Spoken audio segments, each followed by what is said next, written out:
Hello welcome back, this is Ankit Kumar. आज के memorial senior secondary school Sojat road Pali से आपका स्वागत करता हूं। तो देखिए, आज से पहले अभी तक मैंने इस चैप्टर के अंदर कई वीडियोस आपको जो है प्रोवाइड करवा दिए हैं। आप उन्हें अच्छे से देखिए। अभी का हमारा टॉपिक है नेक्स्ट वाला। इससे पहले वाले वीडियो में मैंने आप लोगों को कंपैरिजन बताया था बिजनेस, प्रोफेशन एंड एम्प्लॉयमेंट के अंदर। ठीक है, तो आज हम लोग बात कर रहे हैं क्लासिफिकेशन ऑफ बिजनेस एक्टिविटीज। तो बिजनेस एक्टिविटीज के अंदर क्या क्या चीजें क्लासिफाई कर सकते हैं हम लोग। तो देखिए, various business activities may be classified into two broad categories.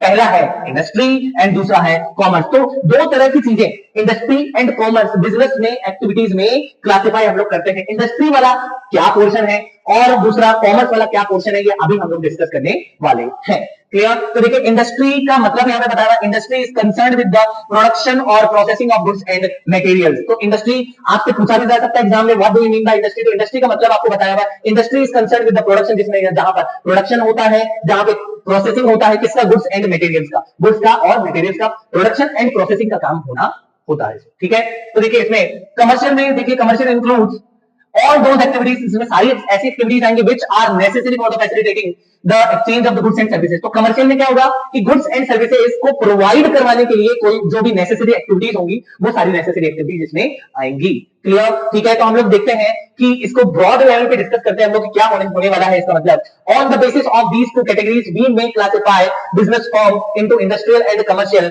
Enterprises. तो इसके हिसाब से, दो कैटेगरीज के हिसाब से हम लोग अलग अलग तरह से बिजनेस फॉर्म को भी डिवाइड करके चलेंगे कि हाँ, ये बिजनेस एक्टिविटी करने वाला इंडस्ट्री करने वाला, ये बिजनेस एक्टिविटी करने वाला इंडस्ट्री का, इंडस्ट्रियल एक्टिविटीज करने वाला बिजनेस अलग है, कमर्शियल एक्टिविटीज करने वाला बिजनेस अलग है। ठीक है, तो देखिए सबसे पहले हम लोग बात करते हैं इंडस्ट्री की। तो इंडस्ट्री, देखिए इंडस्ट्री का मतलब एक बार हम लोग फिर से देखते हैं क्या होता है इंडस्ट्री का मतलब। तो देखिए, industry refers to economic activities. Industry वो इकोनॉमिक एक्टिविटी है which are connected with the conversion of resources into useful goods. तो इसमें क्या होता है,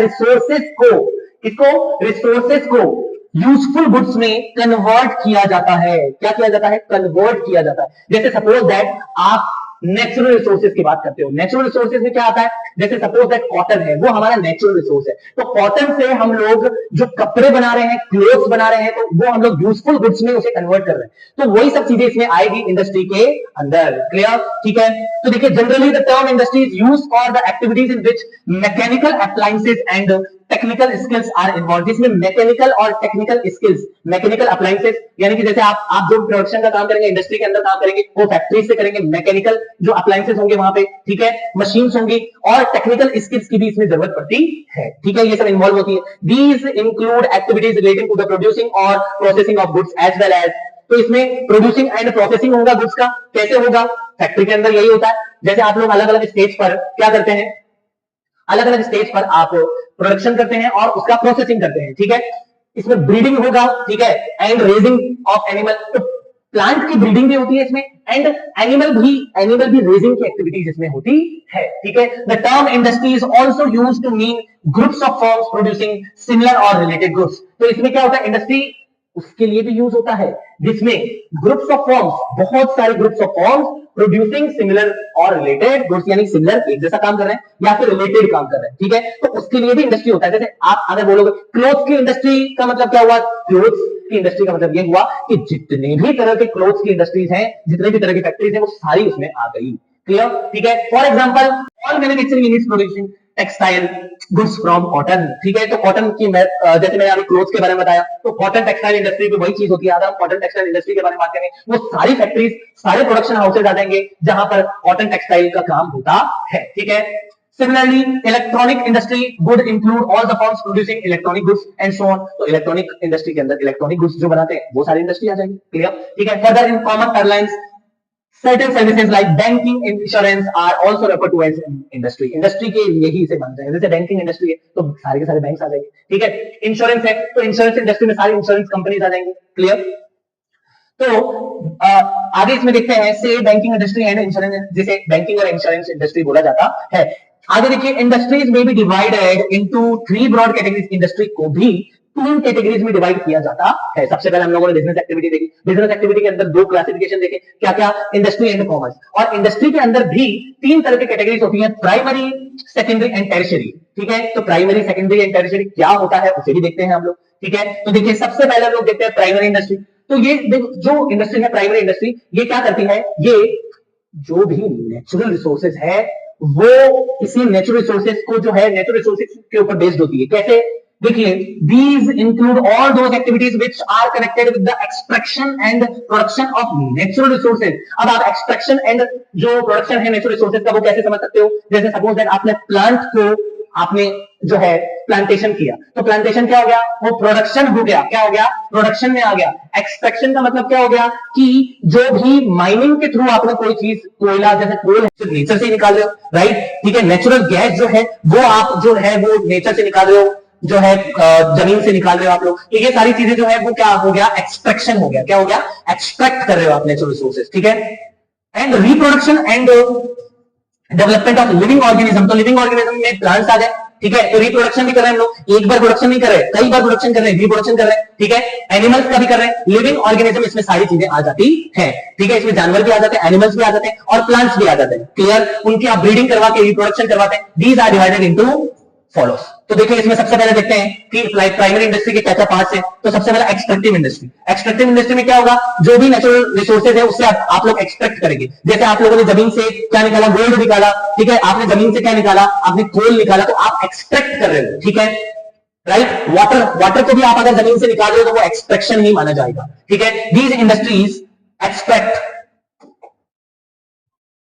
और draw products from the natural sources. आप या तो एक्सट्रैक्ट करेंगे या ड्रॉ करेंगे, यानी विड्रॉ, यानी निकालेंगे आप इसे। ठीक है, extractive industry supply some basic raw materials, यानी एक्सट्रैक्टिव इंडस्ट्री जो है वो बेसिक रॉ मटेरियल प्रोवाइड करवाती है, that most products of the geographical और नेचुरल एनवायरनमेंट। तो नेचुरल एनवायरनमेंट में जो ये है, ये extractive industry basic raw material जो है वो सप्लाई करती है। क्या कर सप्लाई करती है? तो आप बताइए सप्लाई किसको करेगी? ये सेकेंडरी इंडस्ट्री को करेगी, यानी कि जो फैक्ट्री वगैरह है उसमें करेगी। ठीक है, एक्सट्रैक्ट कर लेंगे ये लोग और नेचर से एक्सट्रैक्ट करने के बाद में उसको प्रोसेस करके इंडस्ट्रीज को बेचा जाएगा। ठीक है, सप्लाई किया जाएगा। Products of these industries are usually transformed into many other useful goods by manufacturing industry. तो मैन्युफैक्चरिंग इंडस्ट्री में ये जो प्राइमरी इंडस्ट्री से जो हम लोग लेंगे, ठीक है, प्राइमरी इंडस्ट्री यानी एक्सट्रैक्टिव इंडस्ट्री से हम लोग लेंगे जो भी प्रोडक्ट, उसको मैन्युफैक्चरिंग इंडस्ट्री में क्या किया जाएगा? ट्रांसफॉर्म किया जाएगा यूजफुल गुड्स के अंदर। किसके अंदर? यूजफुल गुड्स के अंदर। ठीक है, आगे देखिए, important extractive industries include farming. तो सबसे पहले इसमें फार्मिंग आ गया। ठीक है, माइनिंग आ गया, लंबरिंग। लंबरिंग का मतलब क्या होता है कि आप वुड जो है वो आप नेचर से ले रहे हो, उसको आप काट रहे हो, प्रॉपर वे में आप उसको मैनेज करके और आप इंडस्ट्रीज को सेल कर रहे हो। ठीक है, वही चीज आप इंडस्ट्री को, और इंडस्ट्री उसका क्या कर रही है? फर्नीचर बना रही है। क्लियर? ठीक है, तो लंबरिंग भी आ गया इसमें, हंटिंग आ गया, फिशिंग भी आ गया, ये सारी चीजें इसमें आती है। ये सारी चीजें नेचर से, डायरेक्ट नेचर से रिलेटेड है। तो नेचर से आप इसे लोगे और आप इसे प्रोसेस करके यूजफुल गुड्स बना के आप किसको बेचोगे? मैन्युफैक्चरिंग इंडस्ट्री को बेचोगे। और मैन्युफैक्चरिंग इंडस्ट्री क्या करेगी? उन गुड्स को लेके एक यूजफुल गुड्स कंज्यूमर के लिए बना के देगी। ठीक है, तो आगे देखिए, जेनेटिक इंडस्ट्री। जेनेटिक इंडस्ट्रीज में क्या आता है?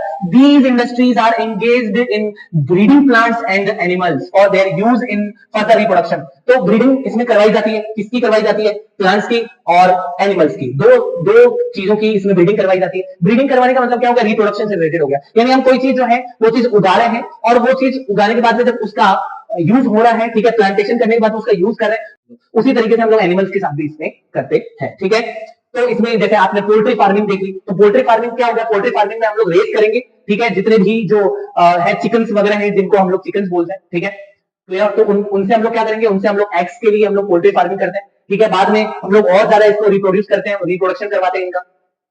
Clear? Seeds and nursery companies are typical examples of the genetic industries. तो सीड्स एंड नर्सरी कंपनीज जो होते हैं, जिसमें सीड्स का काम होता है, सीड्स से भी रिप्रोडक्शन होता है, और नर्सरी में क्या होता है? तरह तरह के छोटे छोटे प्लांट्स होते हैं या तरह तरह के छोटे छोटे एनिमल्स होते हैं। ठीक है, जिनको हम लोग क्या करते हैं? जिनको हम लोग रिप्रोड्यूस करवाते हैं।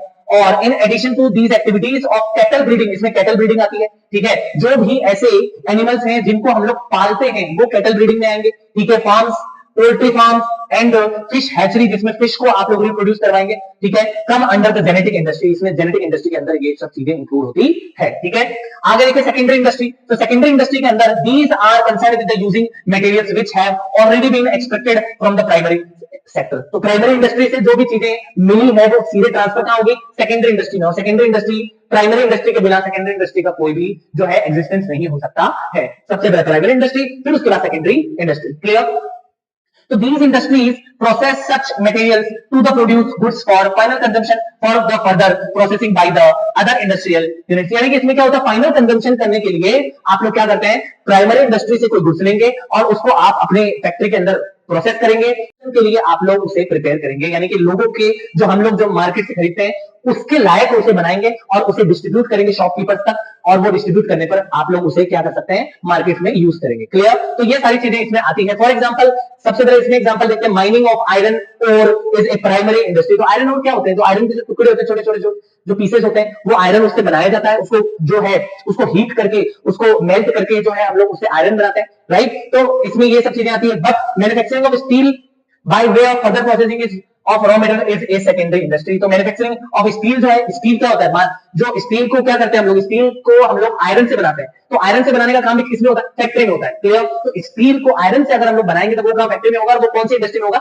सेकेंडरी इंडस्ट्री में होगा। ठीक है, सेकेंडरी इंडस्ट्रीज में भी फर्दर डिवाइडेड, सेकेंडरी इंडस्ट्री को भी हम लोग कुछ चीजों में डिवाइड कर सकते हैं। तो इसमें देखिए कौन कौन सी चीजें, वो वैसे मेनली इसमें 4 तरह की चीजें आती है। तो देखिए क्या है, सबसे पहले हम लोग देखते हैं, तो इसमें देखेंगे हम लोग मैन्युफैक्चरिंग इंडस्ट्री। मैन्युफैक्चरिंग इंडस्ट्री में देखिए these industries are engaged in the production goods through processing of raw material and. तो मैन्युफैक्चरिंग का मतलब क्या होता है, बेसिकली मैन्युफैक्चरिंग का मतलब होगा किसी चीज को बनाना, ठीक है, और वो बनाने का काम कहां पे होता है, फैक्ट्रीज के अंदर होता है। तो रॉ मटेरियल की ऑब्वियस सी बात है, रॉ मटेरियल की जरूरत पड़ेगी, तो रॉ मटेरियल को प्रोसेस किया जाता है, उससे प्रोड्यूस किए जाते हैं गुड्स। ठीक है, गुड्स को प्रोड्यूस किया जाता है। ठीक है, क्रिएटिंग फॉर्म यूटिलिटी। तो फॉर्म यूटिलिटी होती है हमारे लिए कैसे, वे bring out diverse finished products. तो वो क्या करते हैं, फिनिश्ड प्रोडक्ट्स बनाते हैं। फिनिश्ड प्रोडक्ट्स का मतलब वो ऐसे प्रोडक्ट्स जिन्हें कंज्यूमर यानी कि जो हो जाता है वो प्रोडक्ट। ठीक है, आगे देखिए, दैट वी कंज्यूम, जो हम कंज्यूम करते हैं, और use through the conversion of raw material और partially finished material in their manufacturing operations. तो इसमें क्या होता है, पार्शियली का मतलब क्या हो गया, जैसे रॉ मटेरियल तो हो गया एक, ठीक है, रॉ मटेरियल, ठीक है, और एक हो गया semi finished goods. Semi finished goods, semi finished goods का मतलब क्या हो गया, ऐसे गुड्स जो अभी बने नहीं है कस्टमर्स के लिए, जो अभी आधे अधूरे हैं, वो बन रहे हैं। ठीक है, वर्क इन प्रोग्रेस है, क्या है, वर्क इन प्रोग्रेस, वो अभी प्रॉपर वे में बने नहीं है, सेमी फिनिश्ड गुड्स कहलाएंगे। और फिनिश्ड गुड्स होंगे जो रेडी है कस्टमर्स के लिए, ऐसे गुड्स। ठीक है, तो ये इसमें आते हैं। क्लियर? तो मैन्युफैक्चरिंग इंडस्ट्री में भी फर्दर डिवाइडेड इनटू 4 कैटेगरीज। तो मैन्युफैक्चरिंग इंडस्ट्री के अंदर भी 4 कैटेगरीज होते हैं। कौन कौन से होते हैं, देखिए, एनालिटिकल इंडस्ट्री पहला तो है, एनालिटिकल इंडस्ट्री। तो एनालिटिकल इंडस्ट्री का मतलब क्या हुआ, जिसमें आप लोग एनालिसिस करोगे, दिमाग लगाओगे, एनालिसिस करके कोई चीज आप लोग बनाओगे। तो इसमें क्या होगा, देखो, विच एनालिसिस एंड सेपरेट, इसमें अलग भी होता है, अलग भी करना होता है, different elements from the same materials. तो सेम मटेरियल से आप लोग क्या करोगे, इसमें डिफरेंट मटेरियल एलिमेंट्स को अलग करोगे। As in the case of oil refinery. तो ऑयल रिफाइनरी क्या होता है, देखो, सबसे पहले क्या होता है, प्राइमरी इंडस्ट्री में क्या होता है, ऑयल को निकाला जाता है जमीन से। ठीक है, नेचुरल ऑयल बोलते हैं इसको। ठीक है, नेचुरल ऑयल को आप लोग क्रूड ऑयल जिसको बोलते हैं, क्रूड ऑयल, जिसको आप मान सकते हैं कि क्रूड ऑयल से आप पेट्रोल और डीजल जो है क्रूड ऑयल से बनता है। तो क्रूड ऑयल जमीन से निकाला जाता है। क्लियर? जमीन से निकालने के बाद में क्रूड ऑयल को ऑयल रिफाइनरीज के पास में भेजा जाता है। अब ऑयल रिफाइनरी का क्या करेंगे, ऑयल रिफाइनरीज उस क्रूड ऑयल को जो है प्रोसेस करेंगे, और प्रोसेस करके अलग अलग प्रोडक्ट्स उससे सेपरेट करेंगे। क्लियर? जैसे पेट्रोल बनाएंगे, ठीक है, अलग अलग फॉर्म में, या फिर कोई पेट्रोल प्रोडक्ट बनाएंगे। जैसे आप लोग देखोगे कि रोड्स जो है, रोड्स में डामर यूज होता है। क्या होता है, डामर। तो वो डामर जो यूज होगा, तो वो डामर यूज कैसे होगा, वो रोड जिससे बनती है, जो डामर यूज होता है, ठीक है, वो किससे बनेगा, वो पेट्रोल प्रोडक्ट से बनेगा, वो इसी से बनता है। ठीक है, इसी तरीके से सिंथेटिकल इंडस्ट्री क्या होती है, सिंथेटिकल इंडस्ट्री में क्या होता है कि कोई भी चीज में हम लोग क्या करते हैं, कुछ इंग्रेडिएंट जो है वो ऐड करते हैं। ठीक है, तो देखो जैसे क्या होता है, इसका मतलब ये होता है which combines various ingredients into a new product as in case of cement। तो सीमेंट क्या होता है, बताओ, जमीन से निकाला जाता है, नहीं। सीमेंट क्या होता है, कई तरह की चीजों को मिलाकर एक चीज केमिकलाइज्ड फॉर्म में बनाया जाता है। ठीक है, तो ये सीमेंट होता है। सीमेंट के बाद में आ गया प्रोसेसिंग इंडस्ट्री। तो प्रोसेसिंग इंडस्ट्री का मतलब क्या हो गया, तो प्रोसेसिंग इंडस्ट्री का मतलब हो गया which involve successive stages of the manufacturing finished good products. तो इसमें क्या आ गया, प्रोसेसिंग इंडस्ट्री में आ गया कि आप किसी चीज को एक प्रोसेस के बाद में दूसरे प्रोसेस पे लेकर जा रहे हो, दूसरे प्रोसेस के बाद में तीसरे प्रोसेस पे लेकर जा रहे हो, प्रोसेस पे प्रोसेस आप उसके कर रहे हो, और सारे प्रोसेस करके एक गुड्स को क्या कर रहे हो, रेडी कर रहे हो। ठीक है, as in the case of sugar and paper. तो शुगर बताओ डायरेक्ट क्या निकालना पॉसिबल है, नहीं। सबसे पहले क्या होता है, तो शुगर केन है वो उगाया जाता है प्राइमरी इंडस्ट्री के अंदर। शुगर केन उगा के प्राइमरी इंडस्ट्री वाले क्या करते हैं, उसको शुगर का को निकाल कर किसको देते हैं, सेकेंडरी इंडस्ट्री को। सेकेंडरी इंडस्ट्री क्या करती है, शुगर केन का क्या करती है, उसका रस बना, जो जूस है वो निकालती है। जूस निकालने के बाद में उससे, उस जूस से क्या बनाती है, शुगर बनाती है। पहले तो जैगरी बनाती है, जैगरी से क्या बनाती है, शुगर। ठीक है, तो ये सारी चीजें क्या है, प्रोसेस के थ्रू होती है। तो प्रोसेसिंग इंडस्ट्री इसका नाम है। बिना प्रोसेस के तरह तरह के जो है प्रोसेस चलते हैं, उसके बाद एक पेपर बनता है। क्लियर?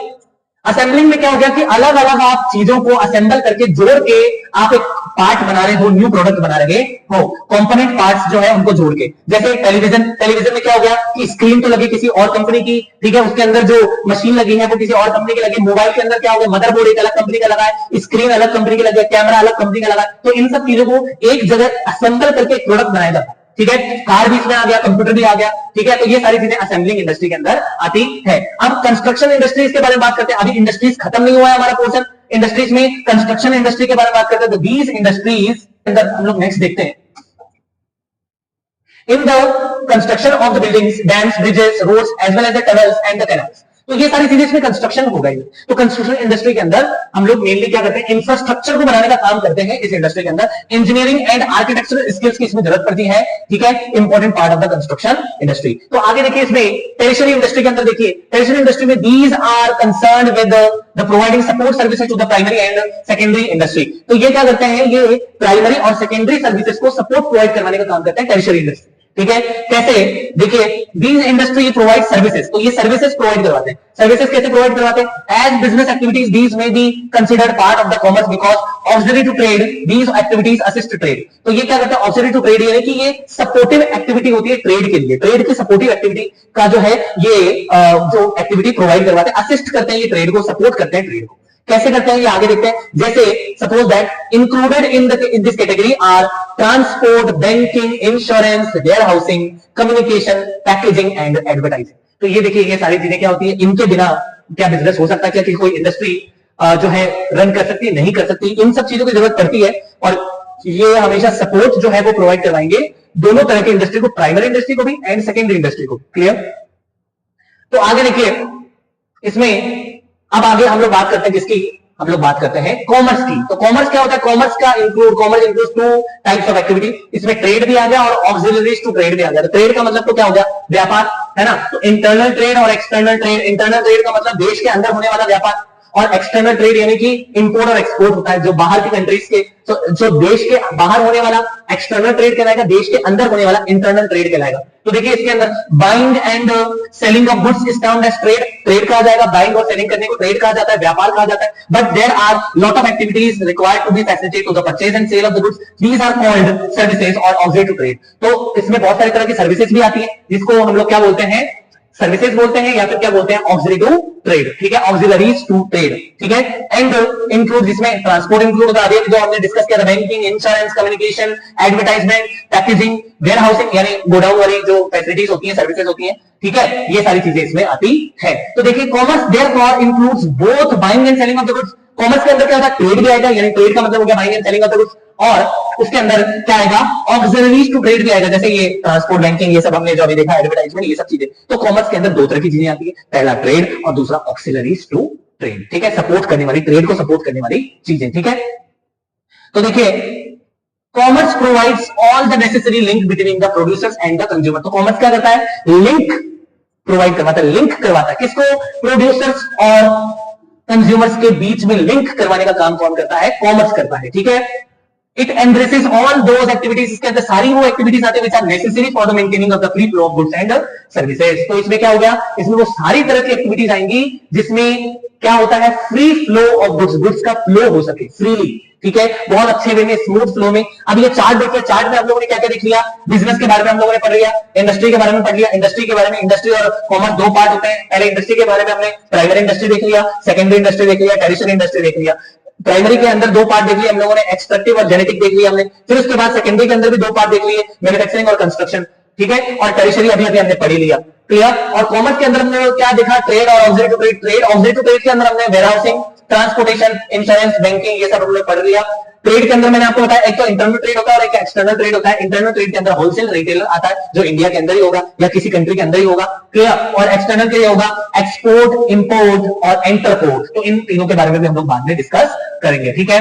होलसेल ट्रेड और रिटेल ट्रेड के बारे में भी हम लोग बाद में डिस्कस करेंगे, क्लियर। इस चैप्टर में आगे हम लोग जाएंगे तो ये सारे टर्म्स के बारे में भी बताया गया है, क्लियर। तो आगे हम लोग देखते हैं नेक्स्ट। तो देखिए नेक्स्ट में क्या है, does all the activities involving the removal of the hindrances, hindrances का मतलब क्या होगा, removal of hindrances का मतलब क्या होगा, hindrances का मतलब होगा रुकावटें। ठीक है, जो भी बाधाएं आती है, प्रॉब्लम्स आती है बिजनेस को करने के लिए, वो रिमूव करती है ये सर्विसेज। ठीक है, कैसे? जैसे सपोज दैट माल को जो है प्रोडक्शन हाउस से जो है और कंज्यूमर तक पहुंचाना है, यानी कि शॉपकीपर तक पहुंचाना है, शॉपकीपर फिर बेचेगा, सेल करेगा कंज्यूमर्स को, तो बीच में प्रोवाइड करवाने के लिए, डिस्ट्रीब्यूट करने के लिए किसकी जरूरत पड़ेगी? ट्रांसपोर्टेशन की। तो ट्रांसपोर्टेशन जो है वो रिमूव करेगा हिंड्रेंसेस, बाधाएं दूर करेगा, हमारी प्रॉब्लम्स दूर करेगा कि हम एक जगह से दूसरी जगह माल को जो है डिस्ट्रीब्यूट कर सकते हैं फ्री फ्लो वे में। ठीक है, तो देखिए आगे हम लोग देखते हैं the hindrances may be respect of the person, place, time, risk, finance. तो हम लोग देखते हैं कैसे ये जो चार पांच तरह के हिंड्रेंसेस होते हैं, प्रॉब्लम्स होते हैं। द हिंड्रेंसेस ऑफ पर्सन, अब सबसे पहले देखते हैं हम लोग हिंड्रेंसेस ऑफ पर्सन। पर्सन के रुकावटें, यानी पर्सन की प्रॉब्लम्स क्या होती है? तो पर्सन की प्रॉब्लम कैसे दूर होगी? ट्रेड से। ठीक है, जहां ना पहुंचे पर्सन वहां पर ट्रेड पहुंच जाता है। यानी अगर मान लो हमें प्रोवाइड नहीं कर पा रहे हम लोग, कोई हम लोग जाके प्रोवाइड नहीं करवा रहे, लेकिन हम लोग बिजनेस से हम लोग क्या कर सकते हैं, वो प्रोवाइड करवा सकते हैं गुड्स एंड सर्विसेज किसी भी कस्टमर को। Clear? Thereby making goods available to the consumers from the position of the ownership producers. तो ये क्या करेंगे? ये जो पर्सन होंगे ये क्या करेंगे? ये गुड्स अवेलेबल करवाएंगे कंज्यूमर्स को। कहां से? प्रोड्यूसर के पोजीशन या ओनरशिप से। यानी कि गुड्स कहां पे पड़े? प्रोड्यूसर के पास पड़े। गुड्स जो है वो कंज्यूमर तक जो है ये प्रोवाइड करवाएंगे। किसके द्वारा? ट्रेड के द्वारा। किसके द्वारा? ट्रेड के द्वारा। रिमूव्ड बाय ट्रेड, ट्रेड के द्वारा इसे दूर किया जाता है। ट्रांसपोर्ट क्या रिमूव करता है? ट्रांसपोर्ट कौन सी चीज की बाधाएं दूर करेगा? हिंड्रेंसेस का मतलब प्रॉब्लम्स दूर करेगा। ठीक है, बाधाएं जैसे हम लोग दूर, place by the moving goods from the place of production to the market for sale. तो यहां पर क्या करेगा? तो जो ट्रांसपोर्ट है वो रिमूव करेगा हिंड्रेंसेस ऑफ प्लेस। एक प्लेस की हिंड्रेंस जो है वो दूर करेगा, प्रॉब्लम्स दूर करेगा। ये ट्रांसपोर्ट हर जगह प्रोवाइड करवा देगा गुड्स जो है वो किसके लिए? सेल के लिए। ठीक है, उसी की तरह हिंड्रेंसेस ऑफ टाइम, ये कौन दूर करेगा? ये दूर करेगा कौन? Storage and warehousing activities. तो स्टोरेज में हम लोग सामान रखेंगे, गुड्स रखेंगे, तो टाइम का जो प्रॉब्लम रहेगा कि किस टाइम पर गुड्स नहीं मिल पा रहा है, किस टाइम पर मिल पा रहा है, किस टाइम पर है ही नहीं अवेलेबल, तो ये चीजें कौन दूर करेगा? ये वेयर हाउसिंग और स्टोरेज दूर करेगा। क्लियर? वेयर हाउसिंग और स्टोरेज के कारण हम लोग समय पे वो चीज प्रोवाइड करवा सकते हैं जब डिमांड होगी मार्केट के अंदर। क्लियर? ठीक है, by facilitating holding of the stock of the goods to be sold, है ना, यानी बेचने के लिए जब व्हेन रिक्वायर्ड, जब भी इसकी जरूरत पड़ेगी। Clear? Goods held in stock as well as goods in course of the transport are subject to the risk of the loss or damage due to the theft, fire, accident, etc. ठीक है, तो एक बात बताइए, goods जो है, goods के साथ में रिस्क भी है। रिस्क क्या हो सकती है? थेफ्ट हो सकता है उसका, है ना, डैमेज हो सकता है, फायर, एक्सीडेंट, ये सब के कारण। तो ये प्रोटेक्शन कौन, ये जो प्रॉब्लम है ये कौन दूर करेगा? प्रोटेक्शन अगेंस्ट दीज रिस्क, इनसे रिस्क, इन रिस्क से के अगेंस्ट में प्रोटेक्शन अगर हमें चाहिए, is provided by insurance of goods. तो इसे कौन दूर करेगा? इंश्योरेंस दूर करेगा। अगर हम इंश्योरेंस करवा के रखेंगे तो इन जो रिस्क है इनसे हमें जो है प्रॉब्लम जो है हमें नहीं होगी। क्लियर? ठीक है, capital required to undertake the above activity, capital की जरूरत पड़ती है अगर हमें किसी बिजनेस को, अगर हम देखते हैं तो हमें कोई बिजनेस स्टार्ट करते हैं हम लोग तो कैपिटल की नीड होती है। अब कैपिटल का मतलब होता है पैसा, पैसे की नीड कौन? अब ये जो प्रॉब्लम है, ये प्रॉब्लम हमारे लिए ये दूर कौन करेगा? तो देखिए क्या लिखा हुआ है, प्रोवाइडेड बाय बैंकिंग। तो बैंकिंग एंड फाइनेंसिंग इंस्टीट्यूशन, तो बैंकिंग और फाइनेंशियल इंस्टीट्यूशंस ये क्या करेंगे? इन सब तरह के प्रॉब्लम्स को क्या करेंगे? दूर करेंगे। ठीक है, advertising makes it possible, advertisement क्या चीज पॉसिबल बनाएगा? For producer and traders to inform consumer. तो कंज्यूमर्स को ये पता ही नहीं है गुड्स एंड सर्विसेज अवेलेबल कितने मार्केट में, तो ये सारी प्रॉब्लम्स को कौन दूर करेगा? ये एडवर्टाइजमेंट दूर करेगा। एडवर्टाइजमेंट क्या करेगा? कि किसी भी कंज्यूमर को इन्फॉर्म कर देगा कि एडवर्टाइज करके कि ये देखो ये है प्रोडक्ट, ये मार्केट में आ चुका है, आप इसे खरीदिए। क्लियर?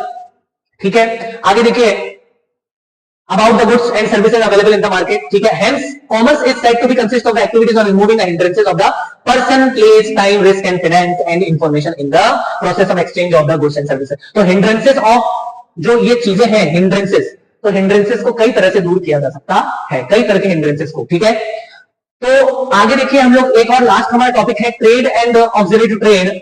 इसमें हम लोगों ने क्या क्या चीजों के बारे में देखा था? हम लोगों ने ऑक्सिलरी टू ट्रेड और ट्रेड और ऑक्सिलरी टू ट्रेड का मतलब क्या हो गया? ट्रेड का मतलब तो व्यापार हो गया, बिजनेस को बाइंग एंड सेलिंग करना, बिजनेस के अंदर गुड्स एंड सर्विसेज को, और ऑक्सिलरी टू ट्रेड का मतलब क्या होगा? सपोर्ट प्रोवाइड करना है ट्रेड को। ठीक है, तो देखिए trade is an essential part of the commerce, और इसमें क्या क्या चीजें आती है? सेल आता है, ट्रांसफर आता है, एक्सचेंज आता है ऑफ गुड्स आइदर फिजिकल और वर्चुअल। तो फिजिकल और वर्चुअल वे में जो है इसका सेल करना, ट्रांसफर करना, एक्सचेंज करना। वर्चुअली कैसे हो सकता है? फिजिकली तो आप जाके, आप फिजिकली वे में जाके आप खरीद सकते हो, बेच सकते हो, लेकिन वर्चुअल का मतलब ऑनलाइन वे में, वर्चुअल का मतलब ऑनलाइन वे में। ठीक है, इट हेल्प्स इन मेकिंग, ये हेल्प करता है making the goods produce available to the consumer, consumer के पास में अवेलेबल करवाने में ये हेल्प करता है। ठीक है, गुड्स एंड सर्विसेज को।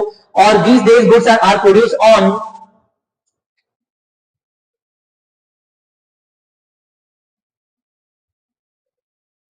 ए large scale and is difficult for producers.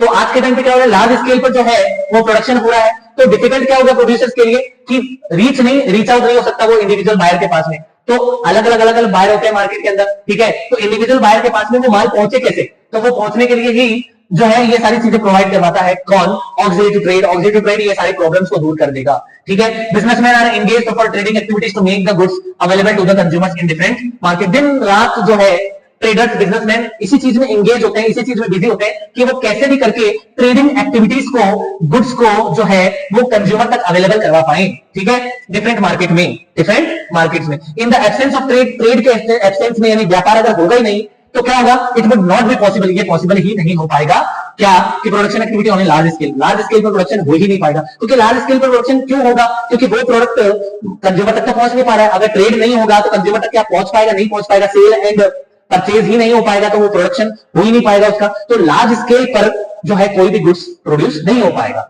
ठीक है। Activities which are mean for assisting trade and known as, तो असिस्ट करना, ट्रेड को असिस्ट करना वो नोन एज क्या कहलाता है, ऑक्सिलरी टू ट्रेड। इसके बारे में पहले भी डिस्कस कर चुके। These activities are generally refer to the services, जिसमें क्या क्या चीजें आती है relating to the industry and trade. वो जो इंडस्ट्री और ट्रेड से आती है, ट्रांसपोर्ट के बारे में बात कर ली, बैंकिंग, इंश्योरेंस के बारे में, warehousing, advertising regarded as auxiliary to trade. Activities playing a supportive role, तो ये क्या करती है एक्टिविटीज, ये सपोर्टिव रोल प्रोवाइड करवाती है ट्रेड को। In fact these activities support not only for the trade but also industry and hence the entire business activity. तो एंटायर बिजनेस एक्टिविटी को सपोर्ट करती है ये, clear. Auxiliaries are integral part of the commerce, ये जो है एक इसको अलग नहीं किया जा सकता, ये ऐसा पार्ट है, क्लियर, ठीक है। Activities in the general, these activities help in removing various hindrances. अभी हमने हिंड्रेंसेस के बारे में बात किया, hindrances of place, hindrances of time, hindrances of storage, ठीक है, इन सब चीजों के बारे में हमने बात किया। which arises connection with the production and distribution of the goods. Transportation facilities movement of the goods from the one place to another. तो ट्रांसपोर्टेशन क्या करता है, वन प्लेस टू अनदर, एक जगह से दूसरी जगह माल प्रोवाइड करवाता है। बैंकिंग क्या करता है, फाइनेंस प्रोवाइड करवाता है, ठीक है, बिजनेसमैन को, मैन्युफैक्चरर्स को, ट्रेडर्स को अगर पैसों की जरूरत होती है। इंश्योरेंस क्या करता है, इंश्योरेंस कवर करता है कई तरह के रिस्क को, ठीक है। वेयर हाउसिंग क्या करता है, क्रिएट द टाइम यूटिलिटी, समय की जो है वो इंपॉर्टेंस जो है वो बनाता है, क्योंकि समय पर ये माल प्रोवाइड करवा पाता है, स्टोरेज होता है इसके पास में, स्टोरेज फैसिलिटी, ठीक है। एडवर्टाइजमेंट क्या करता है, इंफॉर्मेशन प्रोवाइड करवाता है कंज्यूमर्स को। In other words these activities facilitate movement, storage, financing, risk coverage and the sales promotion of the goods. तो सेल्स प्रमोशन कौन करेगा, सेल्स प्रमोशन करेगा एडवर्टाइजमेंट, ठीक है। Auxiliary to trade are briefly discussed below, ठीक है, briefly जो है वो डिस्कस किया जाता है। तो ये ब्रीफली डिस्कस किया हुआ है ऑक्सिलरी टू ट्रेड, इसके बारे में हम लोग नेक्स्ट वाले वीडियो में डिस्कस करेंगे। थैंक यू सो मच, आप बने रहिए, वीडियोस को देखते रहिए और बहुत कुछ सीखते रहिए और एग्जाम के लिए भी प्रिपेयर होते रहिए। Thank you so much.